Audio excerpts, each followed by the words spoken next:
Hello again, everyone. This is FE12 and Mekkah, Hi. and we are bringing to you chapters 13x and 14 of my Fire Emblem 12 Maniac Mode 0% Gross playthrough. But before we dip into the chapter, I like to point out maybe it's just the snow, or maybe it's the total darkness, but doesn't it feel an awful lot Norwegian in here, Mekkah? Can you tell me more about that? I don't know what you're talking about. I don't see any Norwegians chanting around right now, so I think we should just move on and get on with it. Alright, well, we can put that all behind us, I suppose.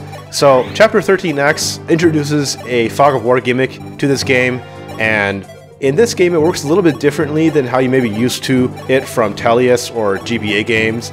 In those games, the units would have a base vision range around 3 tiles on average, and they could only see a total distance into the fog from where they stand. But in this game, because the Fog of War mechanic was ported from the multiplayer mode in Fire Emblem Shadow Dragon, the Fog of War mechanics works a little bit differently. So when you move a unit through the fog, they actually reveal a distance of 2 tiles away in all directions from their movement path. This makes it such that the order in which they move and the specific pattern in which they move to get to a destination actually matters, because if you move one way you might reveal some enemies, but if you move a different way you might not reveal those same enemies. Furthermore, thieves don't get a vision range bonus in this game, so there's no point in deploying them here. And this game also does not have torches that can increase your vision range.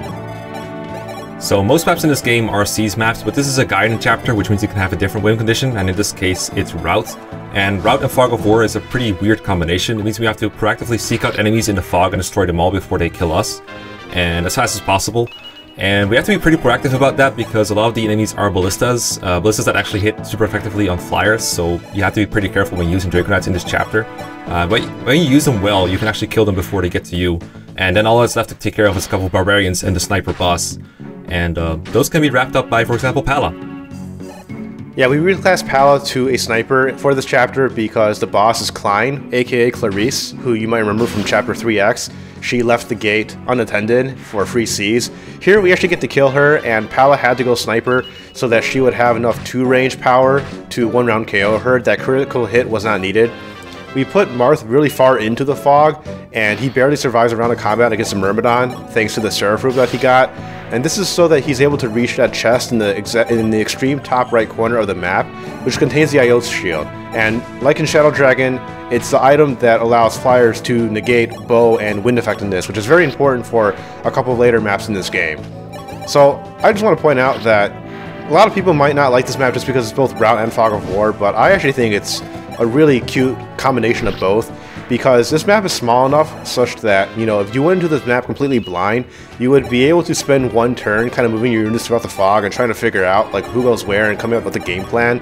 And it doesn't take that much time to get that information, and if you mess up, then this map is very short. It's just 2 turns, so it's easy to reset and try again. Alright, let's move on to Chapter 14. Back to seizing business as usual. Chapter 14, the Ice Dragon Temple. Pretty difficult chapter to play casually, at least that's how I find it. The big problem with this chapter is that the middle of the map, which you have to go through, is very crowded.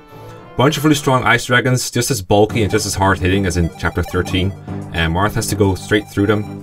There's also a lot of dark mages that can hit you from a distance and hitting your lower resistance stat. A couple of thieves that do have a lot of treasure that are trying to run away, but at the same time they will attack you if you get in range. So anyone going through the middle is going to get attacked a lot of times, and if you're not careful, they're going to die. And the main objective of this map is not just to seize, but Marth also needs to visit the middle room in the upper part of the map to talk to Goto. He will get the Light Sphere and the Star Sphere if you have all the Star Shards. Then he needs to go to the right-hand room to talk to Tiki and recruit her. Then he needs to go to the left-hand room to seize the throne, which appears there once you talk to Goto. So, pretty complex roadmap for Marth, and I don't think 9 moves is going to be enough to get through all these objectives fast enough. Yeah, I can see where you're coming from. So this chapter is a pretty momentous occasion in terms of both the plot in this game and also just this playthrough in general, because not only is this where Marth gets 2 of the 5 orbs that he needs to complete the Binding Shield to defeat Medius once and for all, but also this is where he kind of learns from Goto about like the true history of Arcanea. And on top of all that, this is the chapter in which we get the Warp Staff, and I feel like, you know, we've been waiting for this whole playthrough up to this point, because this is when the whole mindset of the playthrough changes. The strategies are much different post-Warp Staff than they are pre-Warp Staff, but we had to work to that first. Until then, I also want to talk about someone new that joined us. It's Zane. If you recall from Shadow Dragon, he's a unit who can transform into anyone for several turns and do everything that they're able to do. Minus a few niche situations, like he can't transform into Fina and act as a second dancer, he can't transform into Marth and seize thrones for him, but beyond that, he can act as a copy of your best combat unit, which in this case would be Palla, or in case you need him to do so, you can also have him transform into another staff user, because in this chapter, we need another C-rank staff user, and we don't have anyone else except for Zane. Yeah, Zane's really good. He does take a turn to transform, and he doesn't copy someone's current HP, it copies their max HP, but other than that, he is pretty solid from turn 2 onwards. We killed most of the Ice Dragons on turn 1 using the Lil Dong and some other means. That's pretty easy. The problem is it puts you in range of a lot of other enemies, but thankfully we have so many units available to kill the enemies around them that we're currently kind of free, but we're going to get overwhelmed fairly soon. Not just with the enemies here, but with some reinforcements later on too. This is one of the reasons we put Marth and Wendell in range of a couple of Dark Mages that are on the sides. If you don't distract them through the wall like we did, then they're going to run up as well and hit the units that are in the center right now and trying to stay alive, which is pretty tough already. You saw that Minerva got to pretty low HP. And from here on out, it's just a matter of staying alive and making sure Marth can make it to the upper room and talk to Goto. So we had Palla just put herself in range of most of the thieves and one round KO them with a javelin, which she can do with the Scorpio Shard in this chapter before the Scorpio Shard disappears and becomes part of the Star Sphere. That's actually kind of like an interesting thing to take into account when planning this chapter, is that you started the chapter with all these Star Shards distributed on all these different units to kind of like patch up a few stats they might need here and there, and then midway through the chapter when Marth walks to the Shining Tile and Goto takes all your Star Shards, then all the stat boosts are gone. And so you actually have to like be prepared for that, because especially on the higher difficulties, it can happen that like, you know, you get careless, you plan for a unit to go through the entire chapter with a stat boost, and then you forget that the stat boost goes away halfway through. Like, as an example, Minerva can't 2-hit KO Ice Dragons after losing her Star Shards because she needs extra strength. But now that Marth has arrived in the room, talked to Goto, he got the Star Sphere. That means that whoever holds it gets +2 in every stat. Not quite the same as a Star Shard on like a bunch of different units.